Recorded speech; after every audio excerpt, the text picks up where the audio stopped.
এজন্য আল্লাহ ফেরেশতারে অন্ধ করে দিয়েছে যে তার মগজ কেমনে ছিটকে যায় এটা দেখলে যেন মায়া না লাগে, এজন্য অন্ধ। চিৎকার যে একটা দিব, আওয়াজটা শুনলো মায়া লাগতে পারে, এজন্য আল্লাহ বধির বানায় দিব যেন কানে না শুনে। এই ফেরেশতা কবরে যে ফেরেশতা মুগুর নিয়ে তারে ফিরাইব, এই ফেরেশতা তার আওয়াজও শুনতো না, চিৎকারের ও মাই গো ও বাবা গো আওয়াজও শুনতো না, আবার এই দৃশ্যও দেখতো না। এমন ভয়ঙ্কর আযাব কবরের ভিতরে আপনি আমার জন্য অপেক্ষা করতেছে। সুজায় আকরা একটা সাপের নাম। এই সাপের চোখ দিয়ে আগুন বের হয়, আগুন বের হয়। এই সাপ তারে দংশন দেয়। ফজরের নামাজ কাজা করার কারণে জোহর পর্যন্ত কামড়াইব, জোহরের নামাজ কাজা করার কারণে আসর পর্যন্ত সুজায় আকরা কামড়াইব। এইভাবে কইব কয় তুই এই নামাজ কাজা করেছিলি এজন্য তোরে কামড়াইতেছি এতটা পর্যন্ত। এইভাবে বেনামাজি কি বাইরে বন্ধুরা যুবক তোমার আমার জন্য অপেক্ষা করতেছি, অতএব এখনই সময় তওবা করা। জুনাইদ বাগদাদী রাহমাতুল্লাহি আলাইহি রাতের বেলা ঘুমাইছেন, স্বপ্নে দেখেন একজন পুরুষ জাহান্নামী চেহারার কালো কুৎসিত জাহান্নামী চেহারা লইয়া একজন মানুষ হুজুরের কাছে আইছে। জুনাইদ বাগদাদী রাহমাতুল্লাহি আলাইহি বহুত বড় আল্লাহর ওলি, বহুত বড় হুজুর, তিনার কাছে আইছে। জুনাইদ বাগদাদী শুরুতে কিন্তু আল্লাহ ওয়ালা ছিলেন না। জুনাইদ বাগদাদী আসছিলেন একজন কুস্তিগীর বাগদাদের, ওনার সাথে কুস্তিতে কেউ পারত না। বাদশাহ হুকুম দিল জুনাইদ বাগদাদীর যে হারাইতে পারবা তারে 1000 স্বর্ণ মুদ্রা আরো কিতা কিতা উপহার ঘোষণা করছে। এখন সবাই জুনাইদ বাগদাদীর কুস্তিতে হারাইতো, কেউই পারে না। একজন বুড়া মানুষ লেতু আটতে পারে না ঠিক মতো, দুর্বল, এই বেটায় গিয়া বাদশা রেখ আমার নাম লেখো, আমি জুনাইদ বাগদাদীর সাথে বাদশা কয় তোমার কি মাথা নষ্ট হয়েছে নি? কয় না পুরাও ঠিক আছে। কত বড় বড় বাহাদুর হাইরা গেল, তুমি কেমনে করবা? তুমি তোমারে দেখছো নি আয়না? সবই দেখছি। কত কোন সাহসে আইছো? কত সাহসটা বোঝার দরকার নাই, আমার কত হয়েছে আমি লড়ব, আপনি আমার পারমিশন দিবেন পাঠাইবেন, কত যাও। বাইরা বন্ধুরা মাঠের মধ্যে হাজারো দর্শক জুনাইদ বাগদাদীর সাথে কুস্তি লড়বে। একজন বুড়া মানুষ, গায়ে শক্তি নাই, হাজির তামসা যেমন মানুষে হাসতেছে, তো এটা কেমন কথা? কাছে যাইলো কুস্তি লাগার জন্য, যখন একজন আরেকজনের কাছে গেল, এমনি বুড়া মানুষটা কি কয় শুনে, বুড়া মানুষটা কয় জুনাইদ আমারে তুমি চিনো না কিন্তু আমি তোমাকে চিনি, আমার পরিচয় তুমি জানো না, জানলে তুমি চিনবা, আমি আমার নবীর বংশের একজন মানুষ। আমার পরিবার আজকে 3 দিন যাবত উপবাস, আমার বাচ্চাগুলি খানা পায় না, আমার পেটেও 3 দিন যাবত খানা নাই।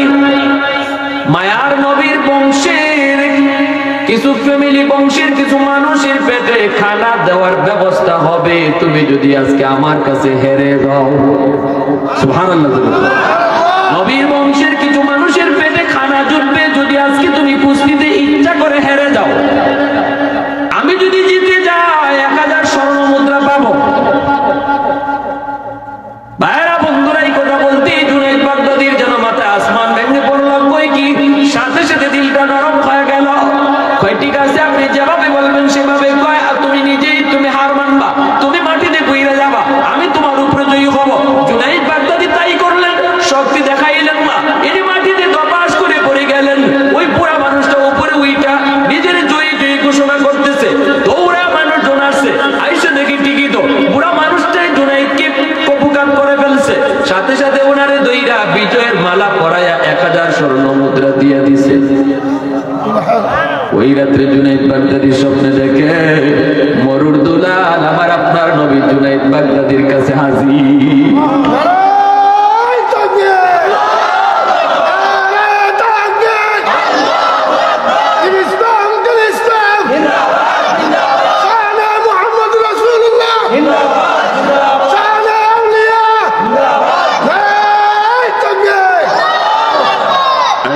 हबीबे किबरिया तो पर सलाम ऐ हमारे दिलरुबा तुम पर सलाम ऐ हबीबे किबरिया तुम पर सलाम ऐ हबीबे किबरिया तुम पर सलाम मस्जिदे अक़सा में जुमला अम्बिया मस्जिदे अक़सा में जुमला अम्बिया मुक़्तदी थे और भी है तुम मुक़्तदा मुक़्तदी थे और भी है तुम मुक़्तदा ऐ हबीबे किबरिया तुम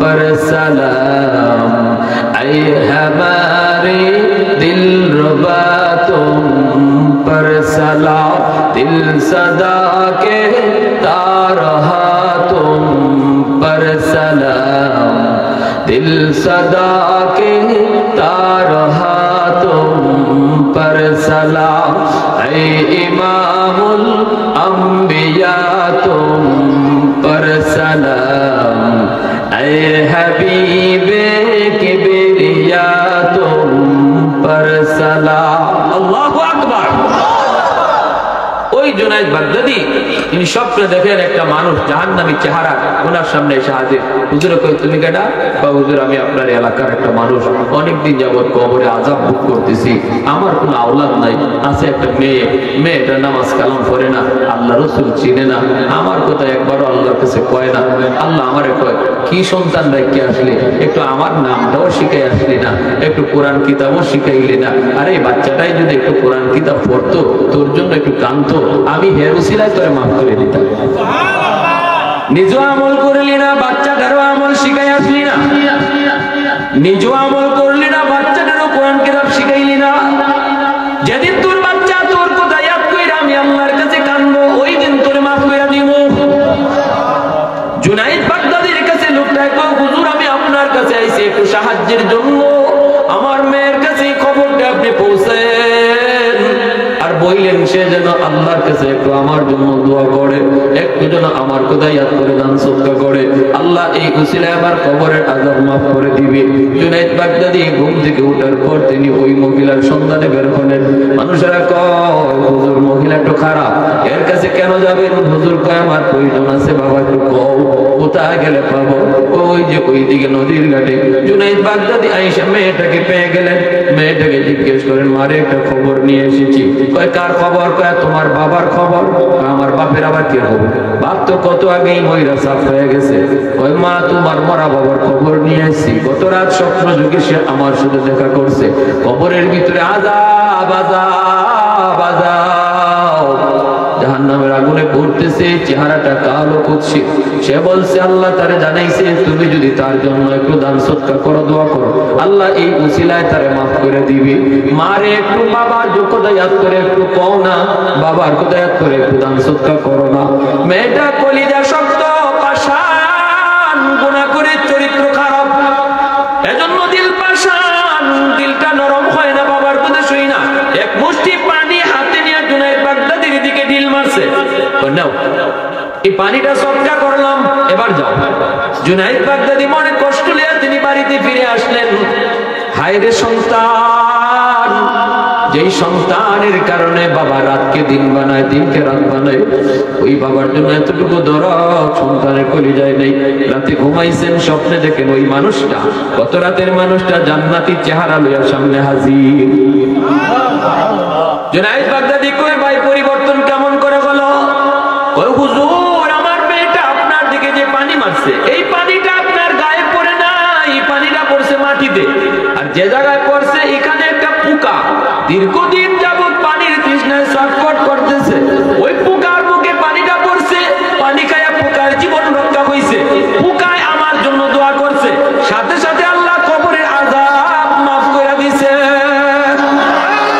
আল্লাহ मैं तालिबे मौला हूं मेरे इश्क निराला সূরা বাকারাতে আল্লাহ পাক বলেন ওয়াসআলুনাকা মাযা ইউনফিকুন কুল মা আনফাকতুম মিন খায়র ফালিলওয়ালিদাইনি ওয়াল আকরাবিন। এইভাবে আল্লাহ পাক কোরআনের আয়াত লম্বা করেছেন। আল্লাহ পাক বলেন, বন্ধু তোমাকে ওরা জিজ্ঞেস করে টাকা পয়সা কোন খাতে ব্যয় করবে, টাকা পয়সা তারা কোন জায়গায় খরচ করবে, খরচ করার খাতগুলি ওরা তোমাকে জিজ্ঞেস করে। প্রয়োজন নাই তোমার বলার, আমি আল্লাহ নিজে বলে দিচ্ছি কোন কোন জায়গায় তারা টাকা পয়সা খরচ করবে। 5টা খাতের কথা আল্লাহ পাক এই আয়াতে বলেছেন। সবার আগে আল্লাহ পাক বলেন, জানায় দাও তাদের সম্পদ, তাদের টাকা, তাদের পয়সা সবার আগে বাপ মার জন্য খরচ করতে হবে। নির্দেশটা কার? একটু জোরে আওয়াজ দিয়ে বলেন কার? আল্লাহ পাকের নির্দেশ। টাকা পয়সা খরচ করতে হবে সবার আগে বাপ মার জন্য। ঔষধের প্রয়োজন, যুবক তোমার ঔষধ আগে নয়, বউয়েরটাও আগে নয়, সন্তানেরটাও আগে নয়, মার ঔষধ আগে কিনতে হবে, বাবারটা আগে কিনতে হবে। শীতের দিনের পোশাক তোমার কিনা প্রয়োজন, আল্লাহ পাক কয় না তোমারটা আগে নয়, স্ত্রীরটাও আগে নয়, সন্তানেরটাও আগে নয়। আসতেছে শীতের দিন, শীতের পোশাক তুমি কিনবা, সবার আগে বাপ মার জন্য কিনতে হবে। নির্দেশটা কার? আরেকটু জোরে বলেন কার? আমার তোমার যত প্রয়োজন আল্লাহ পাক রব্বুল আলামিন বলে এইগুলা পিছনে, বাপ মারটা আগে। ভাইরা বন্ধুরা, বনিতা আমিন পুত্রের যুবক আল্লাহর নবীর কাছে আয়েশা কেঁদে কেঁদে বলতেছে, নবী গো আমি বড় পেরেশানিতে, রাতের বেলা ঘুমাইতে পারি না, শুধু কান্না করি, বিছানা ভিজে যায়, বিছানা আমার ভিজে যায়, বালিশ ভিজে যায়, শুধু কাঁদতে কাঁদতে আমি বড় পেরেশানিতে, একটু সান্ত্বনার ব্যবস্থা করেন। ওগো নবীজি আমি এসেছি আপনার কাছে সান্ত্বনা নেওয়ার জন্য। নবী বলতেছেন, কি তোমার পেরেশানি একটু শোনাও। যুবক বলে, নবী গো আমার মা বাবা আজকে দুনিয়াতে নাই, আল্লাহ আমাকে গরিবী হালতে রাখছিলেন, এখন আল্লাহ আমাকে ধনী বানাইছেন, সম্পদের কোনো অভাব আমার এখন নাই, না না আমার এখন কোনো ধরনের কোনো অভাব নাই, পয়সা করির কোনো অভাব নাই। কিন্তু যেই সময় অভাব ছিল, অভাবের সময় মা ছিলেন, বাবা ছিলেন, আমি কোনো সেবা করতে পারি নাই, ভালো একটা ডাক্তার বাবাকে দেখাইতে পারি নাই, মার জন্য ভালো কোনো শাড়ি কিনতে পারি নাই, সেই তৌফিক আমার ছিল না। কষ্ট করে করে বাপ মা দুনিয়া থেকে বিদায় হয়েছেন। কত রাত মা না খায়া ঘুমাইছেন, কত ঈদে বাবা নিজে সিরা লঙ্গে পইরা আমাকে নতুন কাপড় কিনা দিছে। আজ আল্লাহ আমাকে অনেক টাকার মালিক বানাইছে গো নবী, কিন্তু আমার বাবাকে লঙ্গি কিনে দেওয়ার সুযোগ নাই। আমার মার জন্য একটা ভালো চিকিৎসা করব, সেই সুযোগ আল্লাহ কেড়ে নিয়েছেন। মা কবরে শায়িত, বাবা কবরে শায়িত, এই পয়সা দিয়ে আমি কি করব? সময় মতো টাকা আমার কাছে ধরা দেয় নাই, সময় মতো আমি পয়সা পাই নাই, পাইছি যখন সময় ফুরে গেছে, মা কবরে চলে গেছে, বাবা কবরে চলে গেছেন। কেমন করে আমি নিজের বুঝতে রাতের বেলা যখন ঘুমাই টাকার বালিশ বানাইতে পারি, টাকার তুষক বানাইতে পারি, কিন্তু কি করব? এই টাকা দিয়ে কার সেবা করব? এই টাকা দিয়ে আমি কার লুঙ্গি কিনে দিব? ওগো নবীজি আমার মনে প্রশ্ন হলো, এখনো আমার সেবা করার কোনো সুযোগ আছে কিনা? যদিও আমার বাপ মা কবরে শায়িত, তবু বাপ মার খেদমত করার কোনো সুযোগ আছে কিনা? আল্লাহ নবীর কাছে যুবক যখন এইভাবে চোখের পানি জড়ায় জড়ায় কাঁদতেছে যুবক, তখন তোমার আবার নবীও কাঁদতেছেন, নবীজির চোখ দিয়ে পানি ঝরতেছে। আল্লাহর নবী কাঁদেন। নবী তো এমন দরদি নবী, যেই নবীর সামনে কেউ যদি চোখের পানি ঝরাইতো অটোমেটিক নবীর চোখ দিয়ে পানি ঝরতো। আল্লাহর নবী কাঁদেন আর বলেন, যুবক, আমিও তোমার মতো জন্মের আগে বাবা হারাইছি রে। বাবা ডাকের মধ্যে কত মজা আমি নবী জানি না। আব্বা ডাক দিলে সন্তান কতটা মজা পায় আমি জানি না, কারণ আমি আব্বা ডাক দিতে পারি নাই। বুঝ হওয়ার পর মার সেবা করবো সেই সুযোগটাও পাই নাই। মা কবরে চলে গেছেন। আল্লাহর নবী রহমতের নবী বলতেছে, যুবক, দাদা তুমি টেনশন করো না, চিন্তা করো না, কান্না করো না। আমি নবী বলতেছি, 5টা আমল যদি তুমি করো, 5টা কাজ যদি তুমি করো, এখনো তোমার সেবা, এখনো তোমার খেদমত আল্লাহ পাক বাপ মার কবরে পৌঁছায় দিবে। 5টা কাজ যদি তুমি করো, আল্লাহ পাক এখনো তোমার সেবা, তোমার খেদমত কবরে পৌঁছায় দিবি। ভাইরা বন্ধুরা, এজন্য বলতেছি রে যুবক, একটু মনোযোগ দিয়ে শুনো। 1 নম্বরে আল্লাহ নবী বলেন, আসসালাতু লাহুমা। 5টা কাজ কি? একটু দিল দিয়ে শুনবা, একটু মনোযোগ দিয়ে শুনবা।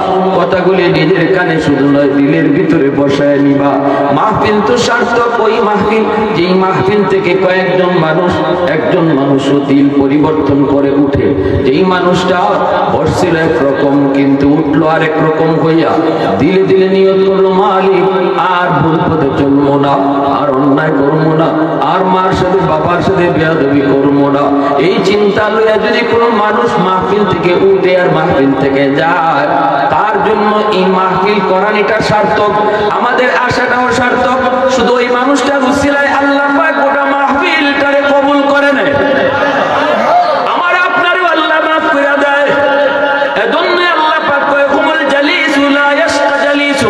এটা এমন এক মজলিস, এমন এক মজলিস, এই মজলিসে যেই বসে আমি তারই মাফ করে দেই, কারণ এর ভিতরে কেউ না কেউ শুধু আমাকে খুশি করার জন্য বসছে, তার খাতিরে আমি সবাইরে মাফ করে দেই।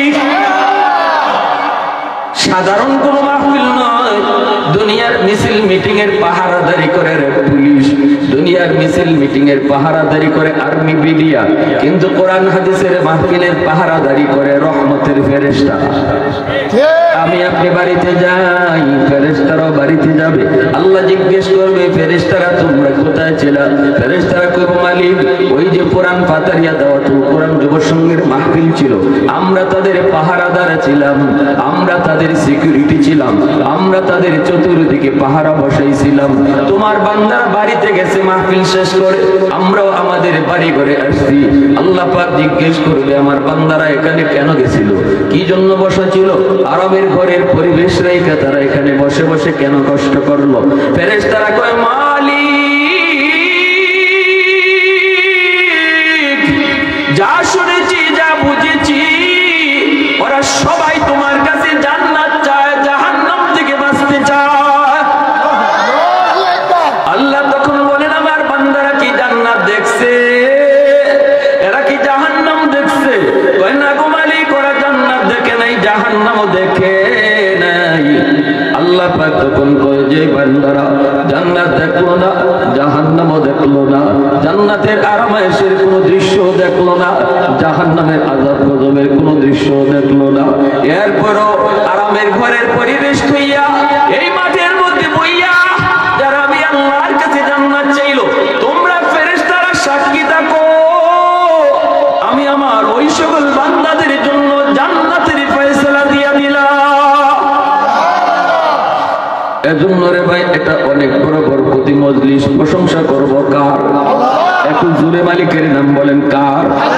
আর একটু জোরে বলেন, প্রশংসা কার করব? আলহামদুলিমান কাদ্দারা খাইরান ওয়া খাবালা,